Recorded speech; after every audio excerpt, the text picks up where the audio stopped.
Lady Julia Marbury had been the Duchess of Ravenhurst for precisely 14 hours when she learned that her husband was in love with someone else. She had not meant to overhear. The great house was unfamiliar to her, its corridors longer than her father's entire estate, its silences trained to swallow the footsteps of new arrivals. An hour past midnight she had risen from the bridal chamber.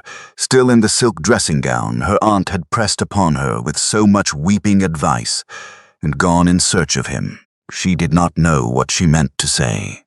She knew only that the bed she had been left in was too large for one, and that something in his face during the wedding breakfast, a glance held a moment too long at the window, a smile that had not reached his eyes, had unsettled her past the point of sleep. She found him in the small library at the east end of the long gallery. The door stood ajar by no more than 2 fingers' width. A candle burned within, and his voice, low and unguarded in a way she had not yet heard it, was speaking words she would carry with her until her last breath. "I will love you until I am put into the ground, Eleanor. The vows I spoke today changed nothing, nothing at all."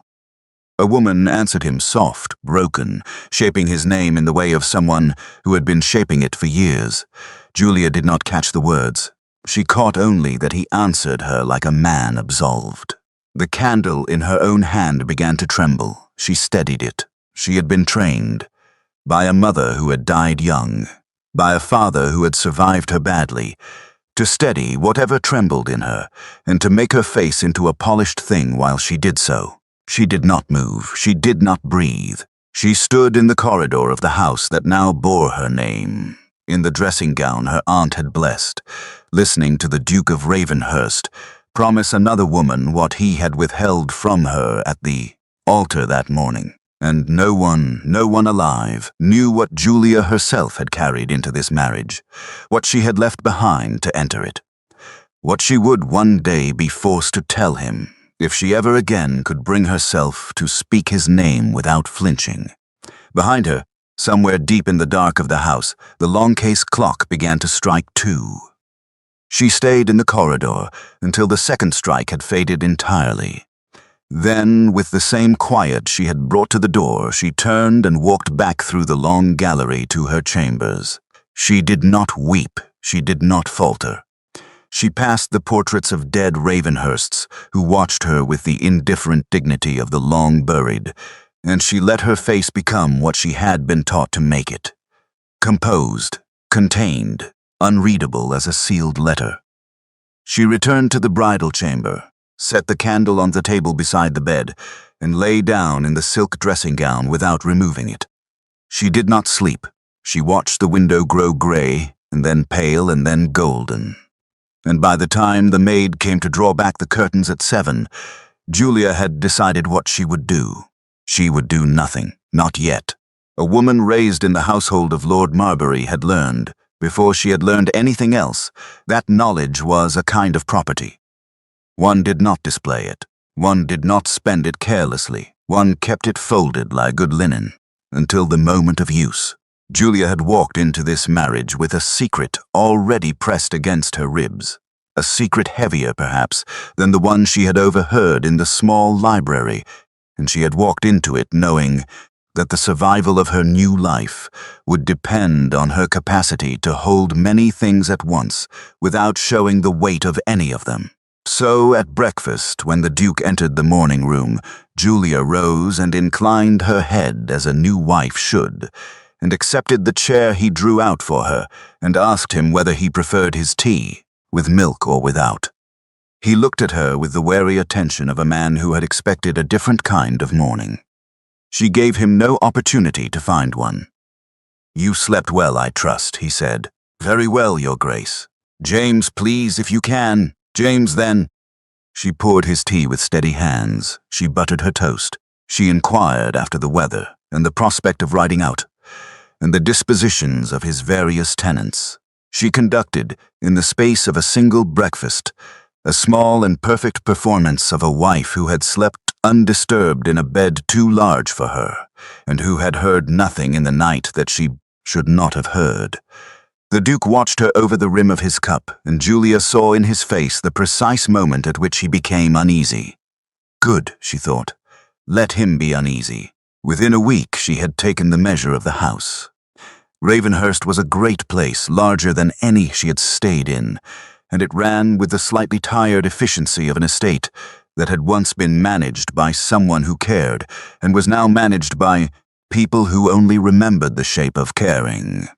The housekeeper, Mrs. Penn, was a woman of 60 who had served 2 duchesses already and had outlived both. She watched Julia with neither warmth nor suspicion. She watched her the way one watches the third occupant of a room and waits to learn whether they will be staying. It was Mrs. Penn who on the 4th morning said the name. Julia had asked, in passing, about the small library at the east end of the long gallery, whether it was used, whether she might have it cleaned and refit for her own correspondence. Mrs. Penn's hands had paused, very briefly, over the linen she was folding. The small library, Your Grace, was the late master's room. The 5th Duke, His Grace's elder brother. We have not changed it since. The 5th Duke, Julia repeated, careful, level. Lord Henry. He died 2 winters past, Your Grace. A fever in the lungs. And his widow? The pause this time was longer. Mrs. Penn did not look up. Lady Eleanor keeps to the Dower House on the western side of the park. She comes to the great house but rarely. The night before the wedding was the first time in many months. The night before the wedding. Julia did not let her face change. She thanked Mrs. Penn for the information and continued with the menus for the week. And only later, alone in her sitting room with the door closed, did she sit down very carefully in a chair and put her hand flat against the surface of the desk to steady herself. Eleanor was not a mistress. Eleanor was the dead brother's widow, the previous Duchess of Ravenhurst, the woman to whom James had sworn eternal love on the night of his own wedding to another woman, was the woman who, 2 winters past, had been his sister. Julia did not yet know what to do with this. She knew only that the shape of the thing had changed, and that she had been wrong about precisely what kind of betrayal she was inhabiting. She did not go to the Dower House. She did not write to Eleanor, she continued, with the patience that had been pressed into her like a thumbprint by the years in her father's house, to learn. She learned that Eleanor had married Henry when she was 18, and Henry was 30. She learned that the marriage had been considered, by those who watched such things, surprisingly affectionate. She learned that James, who had been 22 at the time, had stood beside his brother at the altar and said nothing afterwards that anyone could remember. She learned that Eleanor had been ill for some time before Henry's death, and that the family had quietly assumed she would not survive him by long, and that 2 winters later, somehow, she still had. She learned that James had visited the Dower House every Sunday after his brother's death, without fail, and had stopped visiting only in the month before his marriage to Julia. She learned also that the household believed, though no one said it aloud, that James had loved Eleanor for as long as he had known her. Before the elder brother, during the elder brother, after. The day Julia learned this last piece of information was the day the letter from her father arrived. Lord Marbury wrote in a hand that had grown smaller and more parsimonious with the years, as though even his ink had begun to ration itself. He hoped his daughter was settled. He hoped the Duke was satisfied. He hoped, in language that did not quite say so, that Julia understood the cost at which her position had been purchased, and the discretion that would be required of her, henceforth, in all matters. 3 words underlined. Julia folded the letter, placed it in the locked drawer of her writing desk, where she kept the other things that had no place in this house, and stood for a long time at the window of her sitting room, looking out at the western park where, beyond a line of beeches, the Dower House was just visible. A small, neat building, its chimneys threading thin white smoke into the autumn sky. She thought of her mother, whom she had not been allowed to mourn properly, because her mother had not, in the end, been a thing her father wished to remember. She thought of the captain whose name she had heard only twice in her life, both times from her aunt, both times in a whisper.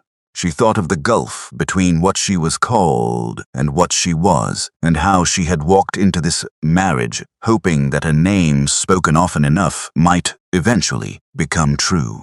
Then she put on her cloak and walked to the dower house. She did not announce herself. She walked the half-mile through the park as the afternoon began to thin toward evening, and when she arrived at the door, she rang the bell and waited like any caller. She had seen, as she approached, a figure pass once across the upper window and pause for the briefest moment before withdrawing. So she was not surprised when the woman who opened the door was not a servant. Eleanor was perhaps 30, slight, with the kind of beauty that illness had refined rather than ruined, pale, fine-boned, her hair drawn back simply, her dress a soft gray that suggested mourning, still half-worn. She looked at Julia and recognized her instantly. Julia saw the recognition pass across her face and saw her steady herself against it, the way someone steadies a candle in a draught. "Your Grace," Eleanor said. "May I come in?" Eleanor stepped aside. The drawing room of the dower house was small and warm. There were books open on 2 of the side tables, and a piece of needlework abandoned on the window seat, with a single thread still trailing from it. A fire burned in the grate. The room smelled of wood smoke and dried lavender, and something sharper beneath.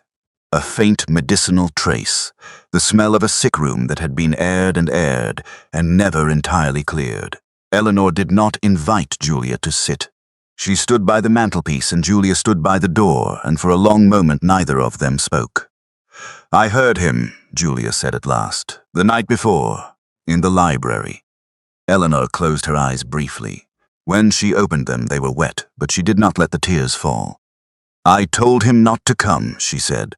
"I told him I would not have him swearing anything to me. He came anyway. He told you the vows meant nothing. He told me a great deal of foolishness." There was, surprisingly, a small dry note of humor in her voice, the humor of a woman who had known the man under discussion since he was a boy and was not particularly impressed by his moments of grandeur. He has always been like that. He decides a thing must be said, and he says it, and then he carries the saying of it, as though it were a wound he had received rather than one he had inflicted. Julia found that she had to sit down.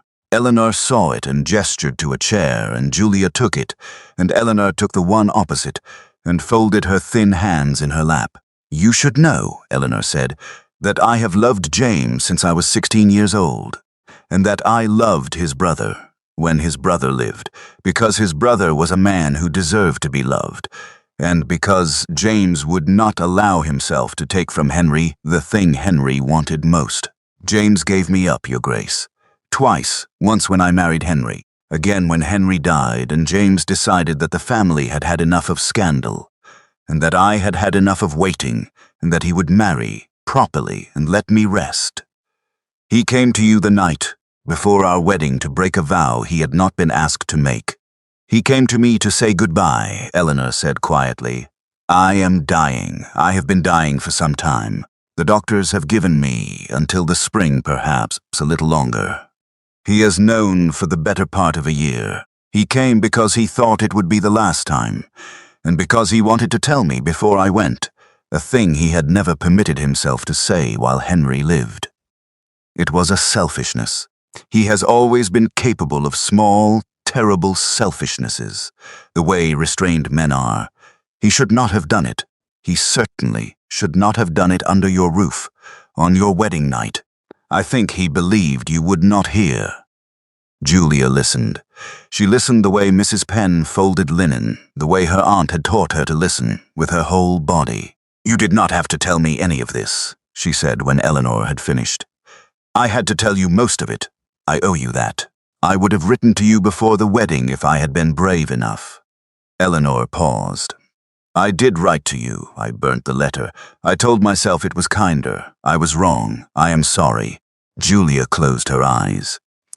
When she opened them, Eleanor was watching her with the expression of a woman who had spent the last 2 years preparing to be replaced and had not, until this moment, met the woman who would replace her.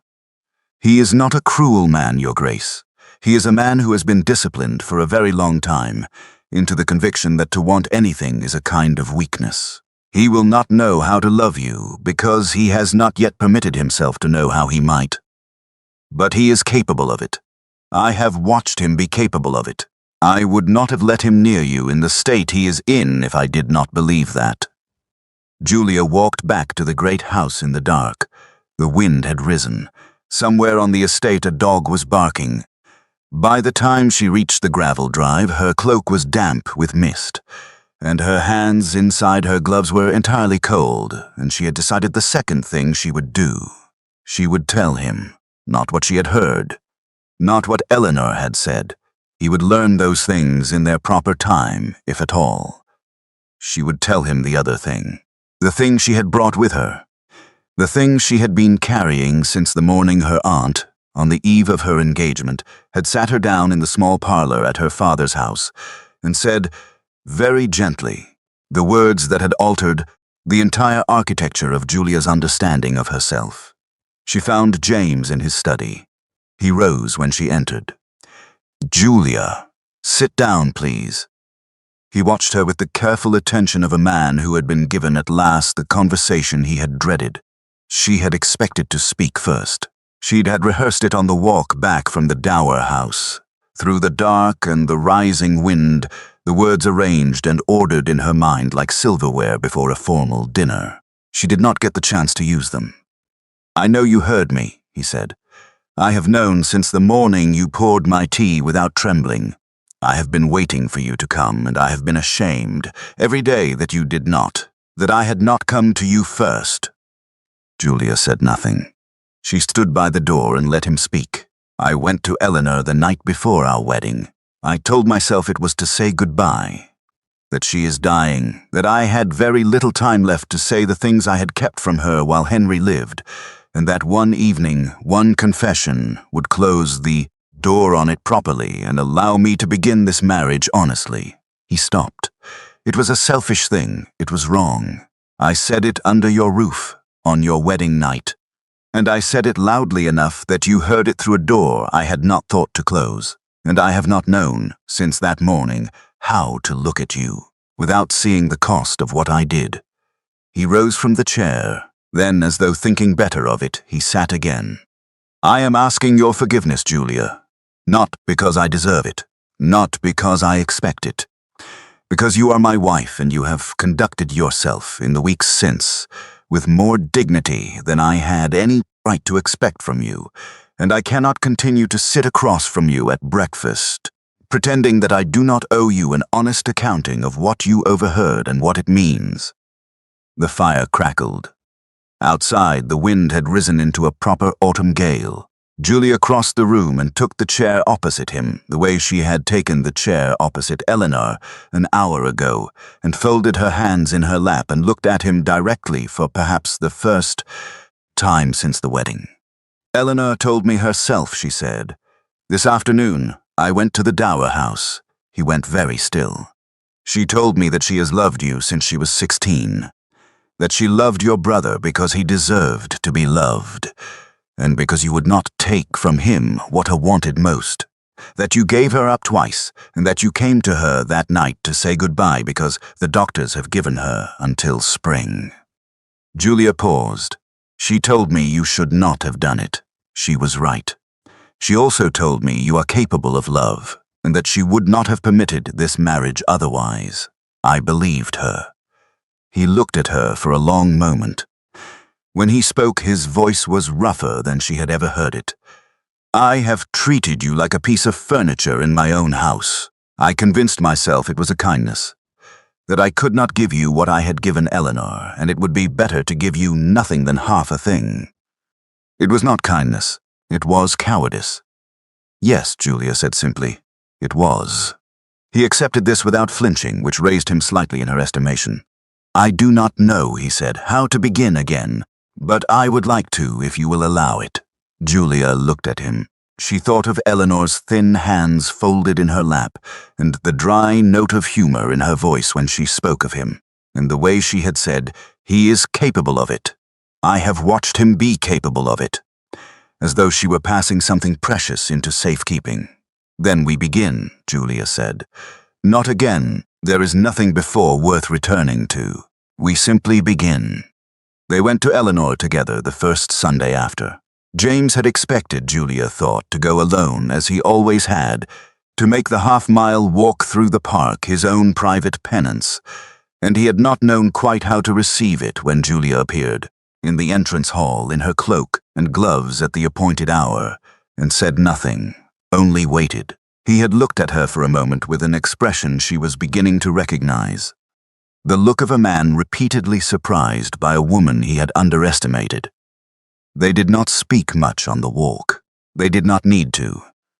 Eleanor received them in the small, warm drawing room with the books on the side tables and the needlework on the window seat. She looked, Julia thought, slightly better than she had on Thursday, or perhaps only differently.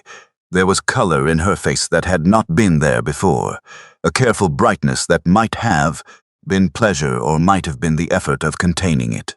"You came together," Eleanor said. "We did," Julia said. Eleanor looked at James. James looked back at her with the particular expression of a man who has been known too long and too well by someone to attempt any pretense, and who has, after considerable struggle, stopped wanting to. "Sit down then, both of you," Eleanor said. "I'll have tea brought. And James, don't stand there looking like you're at a funeral. I am perfectly capable of dying in my own time without you rehearsing it in advance." James sat down. Julia, for the first time in the 2 months of her marriage, laughed. They came every Sunday after that, and sometimes on Thursdays as well.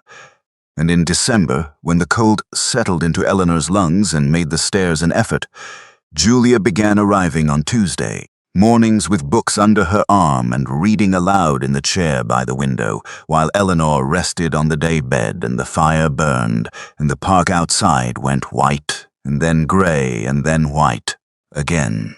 James came in the evenings. Julia did not ask what they said to each other. She did not need to. She had learned by then that there are rooms in a person's life that belong to their history, and that love does not require the demolition of every room that was built before it arrived. What she had not expected was how much she would come to love Eleanor herself. It arrived quietly, the way most true things do. One Tuesday she looked up from her reading and saw Eleanor watching her with an expression of such unguarded warmth that something shifted in Julia's chest and did not shift back. "You are not what I feared," Eleanor said when she noticed Julia had stopped reading. "What did you fear?" "Someone who would resent me. Someone who would be right to." She paused. "Someone who would make him choose." "There was nothing to choose," Julia said. "You were here before me. You will be part of this house long after you have gone. I would not have it otherwise." Eleanor closed her eyes. After a moment she said, "Read the next chapter, please." Julia read the next chapter. Eleanor died in March, gently in the dower house, with James at her bedside. Julia sat in the next room and listened to the wind in the beeches, and did not try to make her face into anything in particular. There was no one to perform for. She let herself feel the weight of it simply, without management, which was not something she had done very often in her life, and which felt, in its way, like a kind of honor paid. James came out of the room and sat beside her and did not speak. Julia took his hand. They sat there while the light changed in the window, and the house around them went very quiet, the way houses do when something irreversible has occurred within them. He grieved properly, and she let him. She had learned by then that the man she had married was not cold but constrained, and that the constraint had been built around a great deal of love that had had nowhere safe to go for a very long time. She had learned also that grief, properly witnessed, is one of the most honest things two people can offer each other. She arranged the funeral. Eleanor had asked her to on one of the last Tuesday mornings. In the straightforward way she asked for most things, without apology, without excess, with the quiet certainty of a woman who had learned to say what she meant while she still had time to mean it. By autumn, Julia was carrying their first child. The pregnancy changed nothing and everything. James began, without ceremony or announcement, to look at her. Not the wary, measuring attention of the early weeks, but something steadier and less defended, the look of a man who had decided at last to stop rationing himself. It was not a dramatic transformation. It was quiet and incremental, and it suited them both. The child was a daughter. She arrived in February in the blue room at the top of the east wing, in the same hour that the first pale light came through the curtains. "Eleanor," Julia said before he could speak. James looked at her. His eyes were wet. "Yes," he said. "Eleanor." The portrait was hung the following spring. James had commissioned it in the last weeks of Eleanor's life, and he could not, for a long time, bear to look at it. Julia chose the place herself, the long gallery between the windows where the morning light fell most warmly. When the workmen had gone, and they stood alone before it, James took her hand. "You did not have to do this. She is part of this house," Julia said. "She should be in it." He looked at her for a long moment with the expression she had come to know best, the one that meant he was about to say something true, and was still faintly surprised to find himself saying it. "I should have looked at you properly," he said, "from the very beginning. You are looking at me now." "Yes." "Then look at me now, James. That is enough." The great house of Ravenhurst is still standing. Eleanor's portrait hangs in the long gallery, and beside it, painted later by a different hand, hangs Julia's, not in the pale ivory of her wedding gown, but in the dark green riding habit she preferred, with one hand resting on the head of a hound and her face turned slightly toward the light, as though she has just heard something that pleased her and has not yet decided whether to show it. They make a pair, the two portraits. Visitors sometimes ask about them. The story they are told is partial and true as far as it goes, and leaves out the things that were never anyone else's to know. Some things are best kept folded, like good linen, until the moment of use. Julia Ravenhurst knew this better than most. She had walked into a great house as a stranger, with a husband who did not dare to look at her and a grief not yet fully formed, and she had made of all of it, patiently and without fanfare, a life. It was, in the end, a very good one. If this story moved you, if you believe that the deepest love is the kind built honestly out of the broken pieces two people are brave enough to lay between them, take a moment to like this video and subscribe to the channel. There are more stories like Julia's waiting to find their way to you. Stories of women who were handed silence and made of it a kingdom. And I would very much like for you to be here when the next one arrives.